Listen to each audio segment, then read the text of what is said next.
오늘은 느헤미야 12장을 보겠습니다.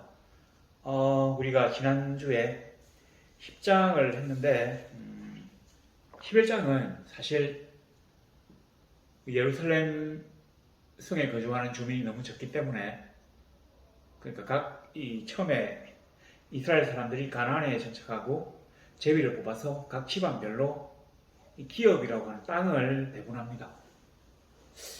그런데 아마 예루살렘 성 내는 사람들이 별로 없기 때문에 각 이 지방에 사는 사람들의 그 10분의 1씩을 제비를 뽑아가지고 예루살렘 성 안에 거주하게 했던 모양입니다. 그게 이제 11장에 나와 있고, 그리고 뭐 이렇게 이제 명단들이 좀 있는데, 오늘 우리는 12장하고도 27절부터 봅니다. 12장 27절을 보게 되면 이제 13장 하나만 남네요. 그래서 이제 느헤미야가 좀 오래 걸렸죠. 느헤미야가 종반부에 접어들었습니다. 27절부터 어떤 내용이 나오느냐면 예루살렘 성벽을 봉헌하는 이야기가 나옵니다.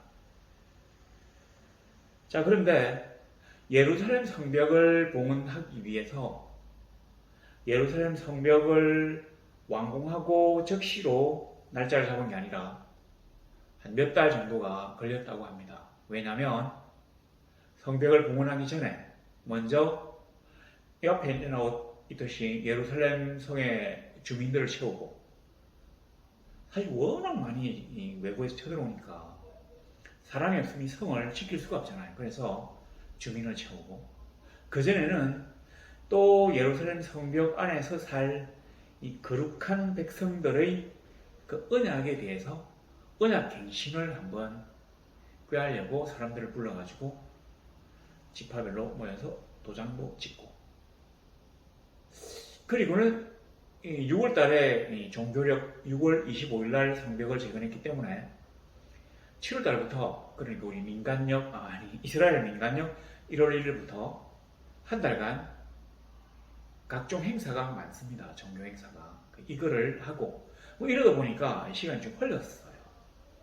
그래서 이제 마침내 예루살렘 성벽을 봉헌하는 의식을 경행하기 시작했는데, 봉헌이란 말은 하나님께 어떤 물건이나 사람을 드린다고 하는 얘기입니다. 그런데 이 봉헌을 하려고 하면 제일 먼저 뭐가 필요합니까?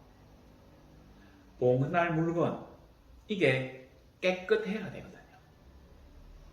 그러면 이 봉헌할 물건이 깨끗해야 될 뿐만 아니라 깨끗한 물건을 드리기 위해서는 또 깨끗한 사람이 드려야 됩니다. 그 사람이 뭐 깨끗하다 이런 거는 이제 뭐 죄를 짓지 않고 하나님 앞에 자기의 죄를 회개해서 깨끗한 상태에서 어떤 물건을 드리는 거죠.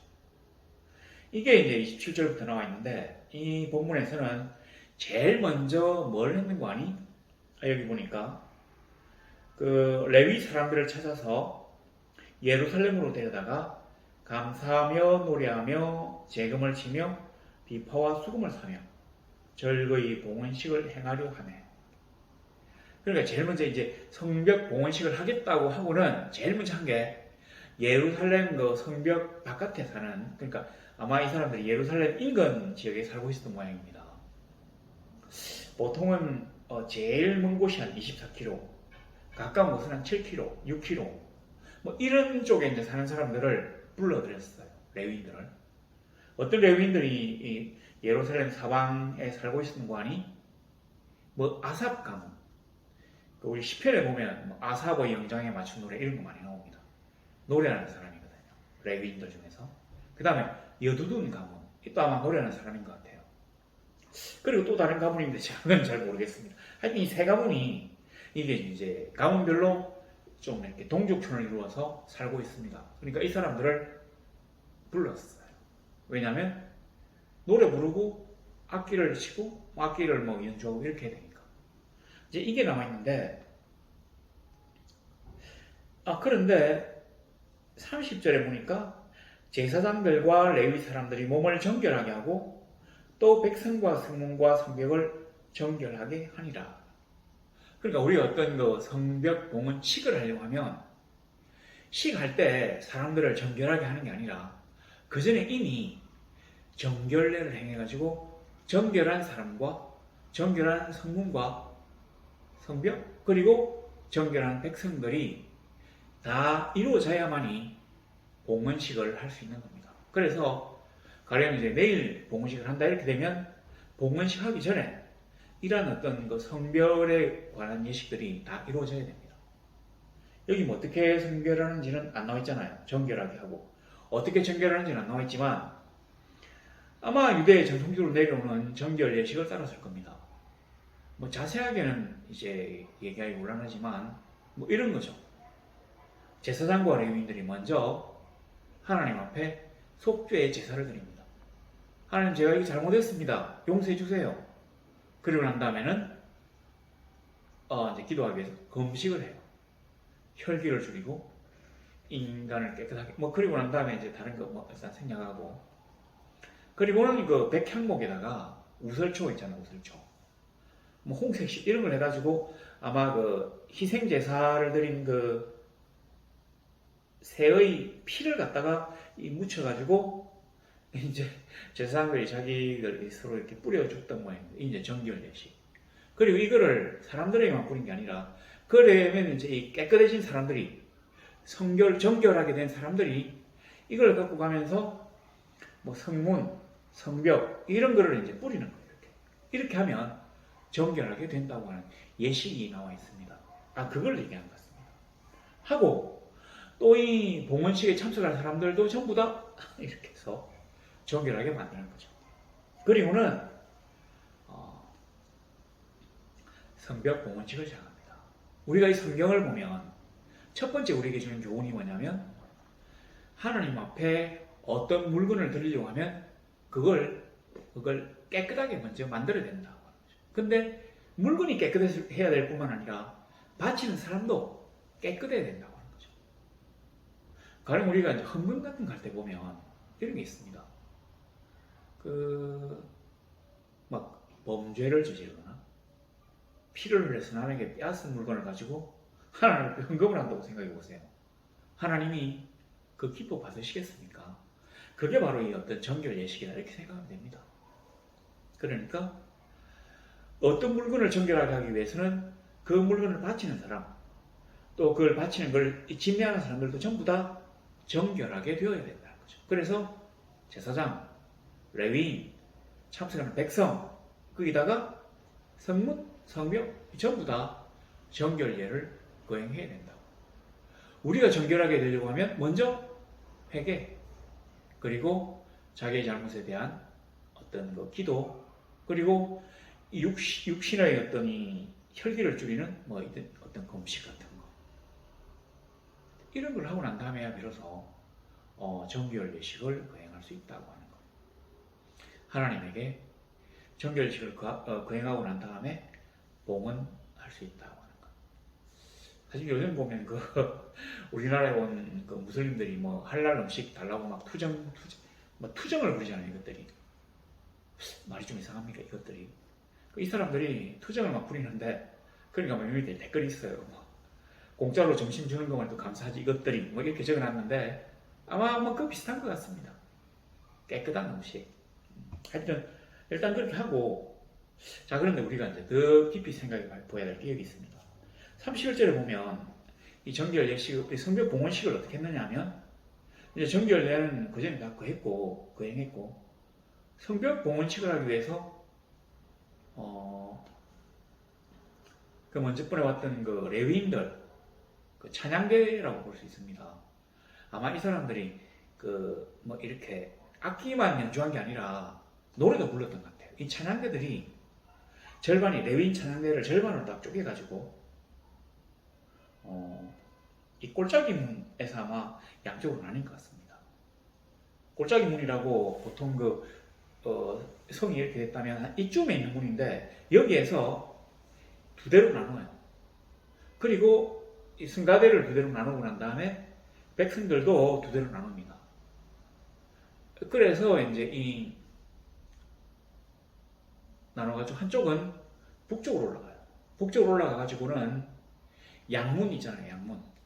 그 성전에서 양을 제물로 드릴 때 양을 갖다가 막 사고 팔고 하는, 그리고 양을 또 씻고 하는, 만약에 이 양문을 갖다가, 그리고 바로 그 밑에 있는 감옥문까지 가서 성전으로 갑니다. 한쪽은.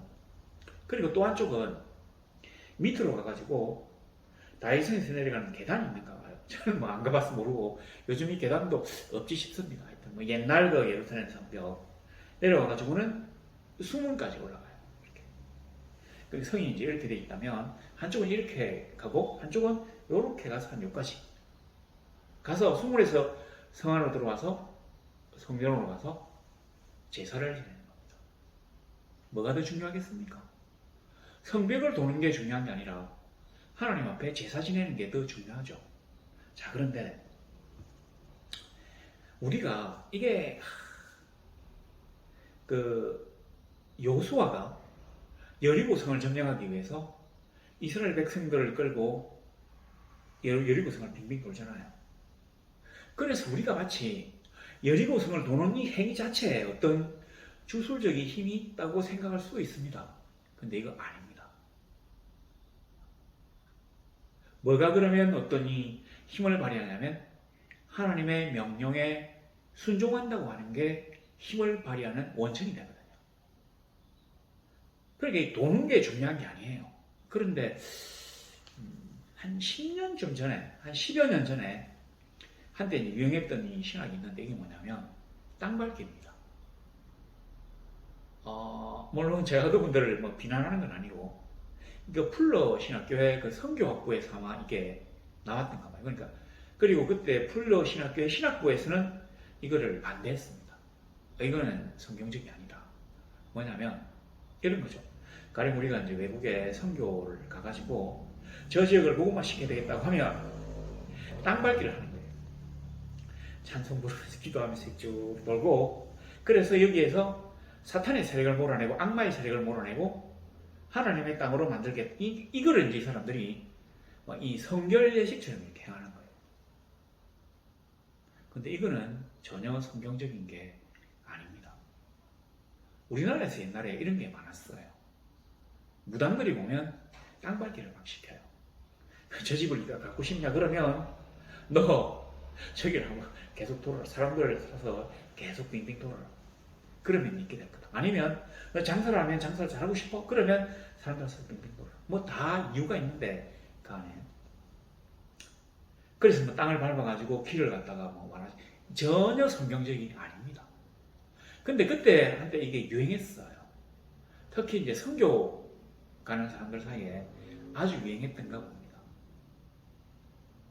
자, 그런데 여기에서 보면 여기도 지금 성벽 봉헌을 하기 위해서 성벽 위에 올라가서 성가대, 제사장, 성가대, 그리고 백성들이 이렇게 두 대로 나뉘어서 삥 도는데 제사장들은 나팔을 봅니다. 그리고 레위인들은 악기를 이렇게 징징하고 뭐 이렇게 딩딩 치면서 노래를 불러요. 그리고 뒤에 백성들이 따라갑니다. 그런데 중요한 거는 이 사람들이 이 성벽을 한 바퀴를 다 돈 게 아니라고 하는 거죠. 그러니까 이쪽으로 올라가서 감옥문까지 가고 이쪽으로 올라가서 수문까지 가면 이 중간에 있는 성벽들이 한 3분의 1 정도가 비어 있어요. 여기는 두 대 중에서 이대로 나뉜 그 사람들 중에서 어떤 사람도 가지 않습니다.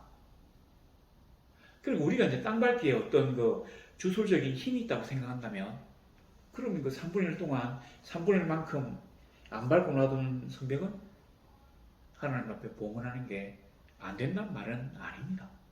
그러니까 그 자체가 말이 안 되는 거예요.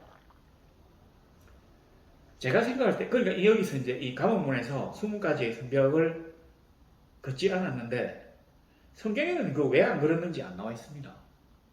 이건 순전히 제 추측인데, 여기가 그 많은 사람들이 그 걸어가기가 조금 위험한 그런 지역이 아닌가. 이쪽 지역에 여기 이 사람들이 안 걸은 그 성벽 밑에가 기드론 골짜기예요.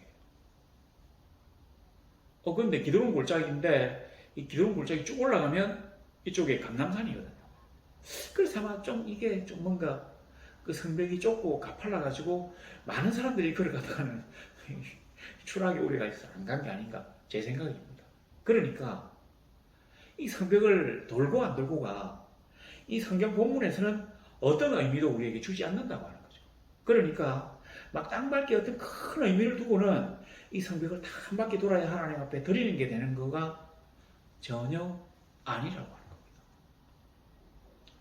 그래서 혹시라도 만일에 땅밟기를 한다든지 하면 뭐 하는 것까지는 우리가 막을 수가 없는데 성경적인 것은 아닌 것 같고 또 여기에 어떤 그 주술적인 힘을 발휘하는 건 아니다 하는 거. 그거는 아시면 좋겠고요. 자, 그리고 난 다음에 진짜로 중요한 말이 여기 있습니다. 뭐냐면 여기 보세요. 36절에 딱 보니까 그의 형제들이 뭐 쭉 해놓고는 다 하나님의 사람 다윗의 악기를 잡았고 학사 에스라가 앞서서 샘문으로 전진하여 성벽으로 올라가는 곳에 이르러 쭉 나옵니다. 자, 그런데 여기에서는 학사 에스라가 이 두 개로 나뉜 중에서 한 무리를 이끌었다고 나와 있습니다. 자, 그런데 38절에 보면 감사 찬송하는 다른 무리는 왼쪽으로 행진하는데 내가 백성의 절반과 더불어 그 뒤를 따라 성벽 위로 가서 우리가 이 성경 본문을 그냥 읽어도 되지만 자세히 한번 이게 이상하다고 생각하고 딱 보세요. 균형이 안 맞습니다. 어떤 균형이냐면 36절에는 이 행렬을 이끄는 사람이 누군지를 적어놨잖아요. 학사 에스라. 근데 38절은 여기 지금 누가 이끄는지를 안 적어놨어요. 이상하다. 왜 안 적었을까? 자, 그리고 난 다음에 안 적어놨고 그러면 느헤미야가 이끌었나? 느헤미야는 백성의 절반과 더불어 그 뒤를 따라, 그러니까 제사장들이 나팔을 불고 거기에 레위인들이 막 찬양을 하고 가는 그 중간에 따라갔다는 거예요. 전혀 이끄는 게 아닙니다. 우리가 이거 한 번도 생각을 못했겠지만 한쪽은 사람 이름을 적어놨어요. 누가 이끌었는지. 근데 여기는 안 적었어요. 이게 우리에게 어떤 의미를 줍니까? 한 두 가지를 주는데, 첫째는 하나님은 누가 그 행렬을 이끄는지 우리 인간들 그 감투 되게 좋아하잖아요. 하나도 중요하게 여기지 않는다고 하는 거죠. 저쪽에 에스라가 썼다고 여기 기록되어 있는 것은 아마 에스라가 아주 유명한 사람이기 때문에 느헤미야서를 읽는 독자에게 에스라는 이때 뭐 했는지 싶어서 궁금해하는 사람들의 궁금증을 풀어준다고 하는 의미가 있습니다. 그리고 에스라가 행렬의 앞장을 선 것은 이 사람이 학사 에스라지만 제사장이기 때문이에요. 성벽 봉헌식은 종교의식이거든요. 정치적인 행사가 아닙니다. 그래서 다른 어떤 에스라가 한쪽을 끌고 다른 쪽은 누가 이끌었는지 모르지만 여기도 틀림없이 제사장이 이끌었을 거라고 하는 거죠. 근데 그거 하나님에게 안 중요하다는 거예요. 그리고는 여기 보면 비록 총독이지만 에스라가 사실은 에스라서에 보면 종교적 열정이 넘쳐가지고 막 개혁 조치를 취합니다. 그런데 이 성벽을 쌓는 데는 느헤미야가 정말로 앞장섭니다. 그러니까 이 느헤미야 입장에서는 자기의 평생의 수건을 이룬 거예요. 그리고 이 느헤미야가 그 수많은 암살의 위협을 이겨내면서 자기 돈을 막 투자하면서 또 중간에 백성들이 막 대못하고 이런 이거 다 다독여가면서 이 성벽을 건설했기 때문에 얼마나 참 뿌듯하고 한편으로는 눈물겹겠습니까? 공로자죠. 그런데도 이 사람은 제사장이 아니기 때문에 그 행렬을 이끌지 않고 중간에서 따라갔다고 하는 거죠. 이건 굉장한 것입니다. 우리가 어떤 단체에서 지도자가 될 수 있어요. 여기에서 지도자라고 해서 다른 곳에서 지도자가 되어야만 하는 건 아닙니다. 이런 걸 우리가 생각해 보세요. 세상 밖에서 아주 잘난 사람이 그렇다고 해서 우리가 교회 안에서까지 대접을 받아야 된다고 생각해서는 안 된다고 하는 것이죠. 하나님은 자기의 자녀들이 하나님의 법을 잘 지키며 행복하게 사는 것 자체를 중요시하는 것이지 이 타이틀은 전혀 중요시하지 않습니다. 그게 어디에 나와 있느냐면 여기 나와 있어요. 40절에 보니까 이에 감사 찬송하는 두 무리가 하나님의 전에 섰고 또 나와 민장의 절반도 함께 하였고 제사장 레위인 쪽 41절에는 제사장 나팔 잡은 42절에는 노래하는 레위인 명단이 나옵니다. 근데 우리가 봐야 될 것은 40절이에요. 감사 찬송하는 두 무리가 그러니까 처음에 레위인들을 두 대로 나눠가지고 하나님 쪽으로 갔다고 했잖아요. 이 두 무리가 하나님의 전에 섰고 또 나와 민장의 절반도 함께 하였고 이 말이 무슨 말이냐면 이것도 우리가 그냥 이렇게 넘어갈 수 있는데 원문으로 딱 보면 이 글자 배열이 이렇습니다. 자, 우리가 생각할 때는 어때요? 두 무리가 이렇게 걸었습니다. 그걸 한쪽은 이쪽으로 가고 한쪽은 밑으로 가서 각각 이렇게 가서 성전뜰에 모였어요. 그러면 그냥 성벽을 갖다가 돌았더니 사람들끼리 양쪽으로 서면 좋을 것 같습니다. 근데 아니에요. 이 40절 본문을 원문으로 딱 보면 배치도가 눈에 딱 들어옵니다. 그러니까 중간에 하나님의 전이 있습니다.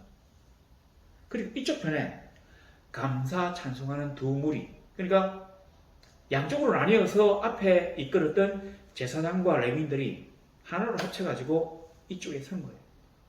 그리고는 여기에 하나님의 전이 있는 겁니다. 그리고 이쪽에는 나와 민장의 절반이 서 있는 거예요. 우리가 백성이라고 했던 사람들이 아마 민장, 그러니까 백성의 두령쯤 되는 사람들이에요. 나와 민장의 절반이 여기 서고 하나님의 전이 중간에 있고 여기는 그 앞에 갔던 제사장과 레위인들 두 무리를 나눴던 사람들이 하나를 합쳐서 여기 있었다고 하는 거죠. 굉장히 많은 것들을 우리에게 줍니다. 하나님의 전뜰에 이 사람들이 사실 성벽을 도는 것은 요즘도 저는 높은 사람이 아니라서 가본 적이 없지만 어떤 공사장 같은 데 가면 대통령하고 높은 사람들이 막 이렇게 한번 시작을 하잖아요. 근데 그게 중요한 게 아니고 그걸 하고 난 다음에 본 식장이 있거든요.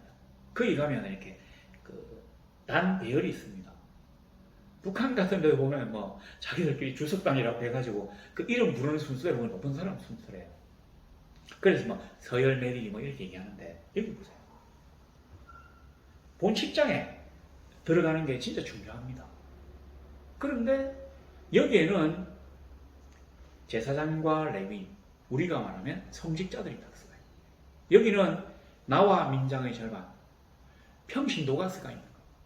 내가 총독이지만 나는 성직자가 아니기 때문에 이쪽에 쓰가 있는 거예요.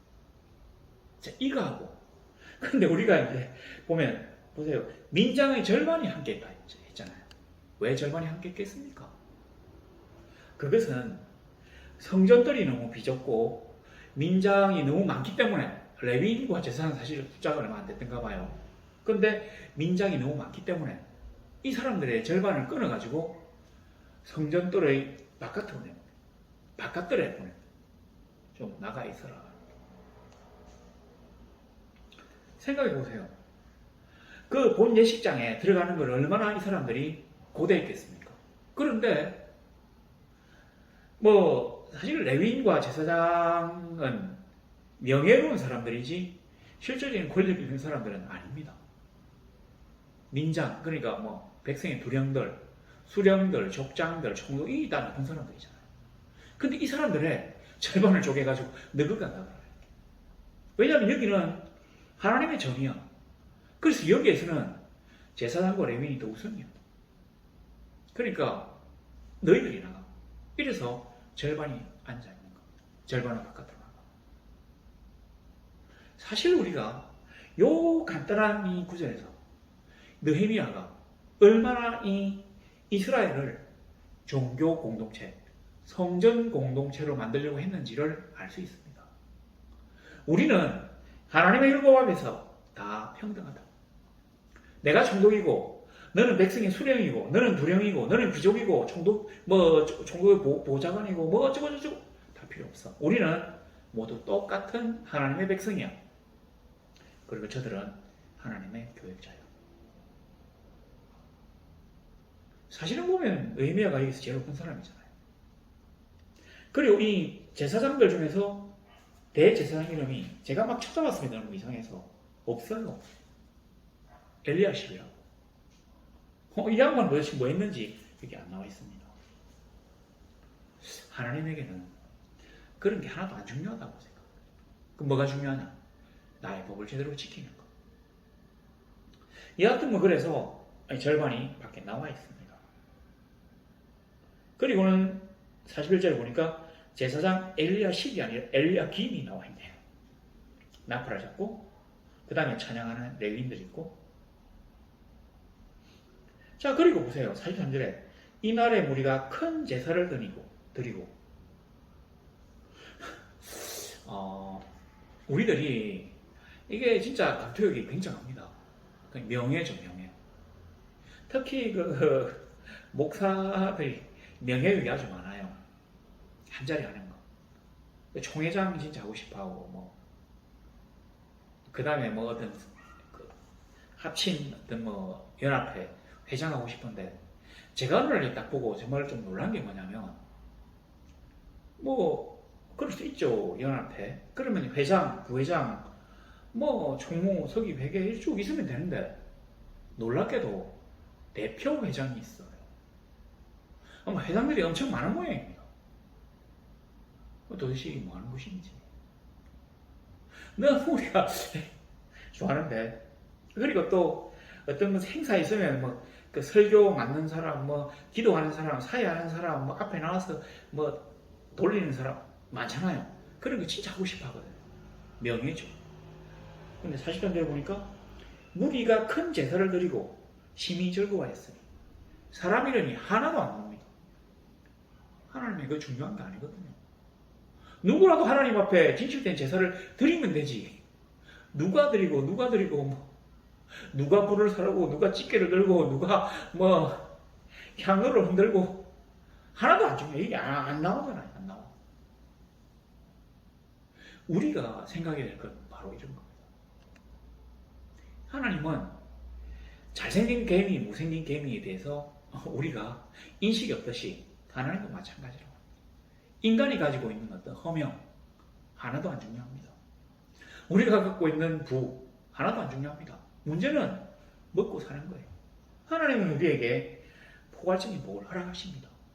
그리고 자기의 어떤 그 큰 테두리와 보호관에서 자기의 자녀들이 서로 두고 행복하게 사는 걸 좋아하셔요. 이 안에는 더러운 것이 있으면 안 됩니다. 그래서 이 하나님의 거룩한 이 성벽 안에 있는 사람들은 성결한 사람들이 되어야 합니다. 그래서 성벽 봉헌을 하기 전에 먼저 이 안에 사람들에게 언약에 대한 갱신과 어떤 자신에 대한 성결을 먼저 요구하시는 거예요. 스가랴서에 보면 나와 있어요.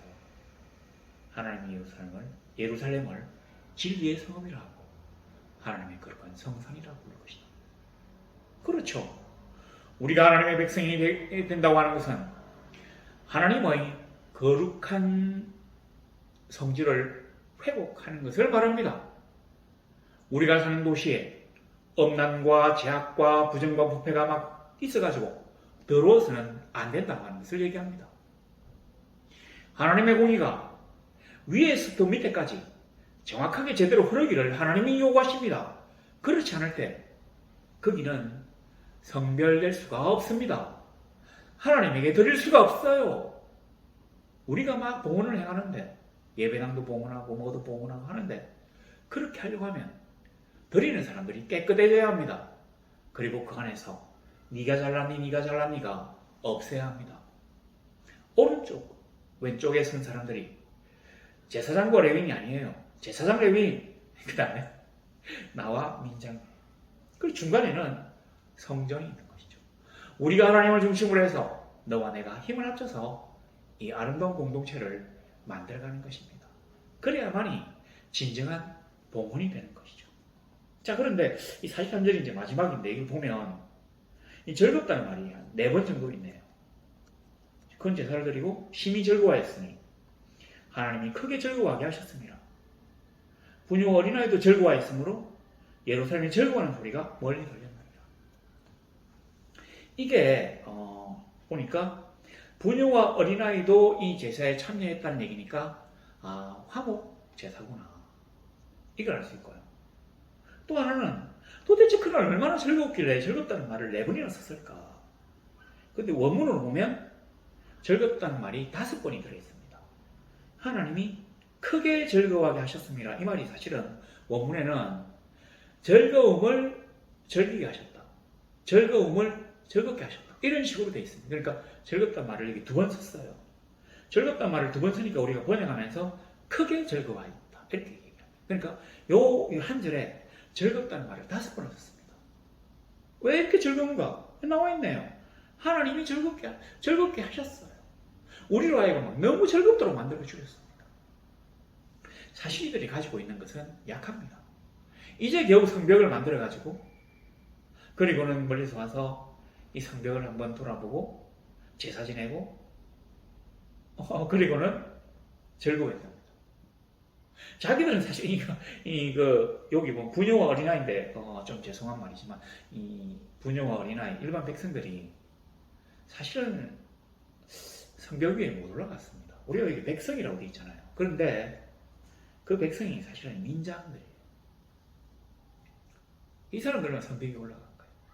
저는 이 성벽 위에 올라간 거를 그러니까 느헤미야가 아마 성벽 위에 한번 올라가보자 이런 예식을 중간에 끼워 넣은 것 같은데 왜 올라갔겠습니까? 그러니까 이거 우리처럼 땅밟기를 하려고 올라간 게 아니라 제 생각에는 이 순전히 제 생각입니다. 성경에 안 나와 있어요. 옛날에 도비아가 처음에 느헤미야하고 이스라엘 백성들이 성벽을 쌓는다 할 때 뭐라 했습니까? 저들이 쌓는 성벽은 여우가 올라가도 무너지라면서 막 조롱했잖아요. 그러니까 느헤미야가 진짜 올라가서 무너지는지 안 지는지 보여줄까? 해가지고 수많은 백성들을 올라가게 했다고 생각합니다. 물론 제 생각이에요. 근데 이 즐거움이 보세요. 제사를 지내고 그리고 뜰 안에 있는 사람들이 성전 뜰 안에 있는 사람들이 제사를 지냈겠죠. 그리고는 그 바깥에 있는 사람들이 즐거워하고 쭉 즐겁게 돼가지고 맨 마지막에 즐거워하는 소리가 멀리서도 들리는 거예요. 예루살렘 사람들이 다 즐거워하고 그리고 예루살렘이 즐거워하는 소리가 저 높은 산 위에 서에서 막 즐거워하는 소리가 그 산 밑에 사람들이 다 듣게 되는 정도로 온 유대가 즐겁게 되는 거죠. 그러니까 즐거움이 점점 늘어나는 겁니다. 왜냐하면 하나님이 그렇게 하셨거든요. 하나님이 우리와 역사하신다면 우리가 가진 즐거움이 점점 넘쳐흐릅니다. 우리가 가진 즐거움을 성 밖에 우리의 공동체 밖에도 전파해야 합니다. 우리만 즐겁고 우리만 행복하고 우리만 바르게 사는 게 아니라는 거죠. 우리의 응신된 삶, 우리의 바른 삶, 우리가 하나님 안에서 누리는 즐거움과 기쁨이 이 세상으로 마구마구 뻗어나가야 됩니다. 저들이 지키는 법은 하나님의 복음은 하나님의 능력은 이 세상을 뒤흔들 수 있는 것이죠. 뒤엎을 수 있는 것입니다. 그래서 이 땅이 여기 우리만이 아니라 이 땅이 하나님의 공동체, 하나님의 나라, 우리 모두가 하나님의 백성이 되어서 이 땅에 하나님의 공의가 강물처럼 도도하게 흐르는 모든 사람들이 그 하나님의 공의의 축복 안에 있는 그런 놀라운 일들이 이루어질 것을 우리 주 예수 그리스도의 이름으로 축원합니다.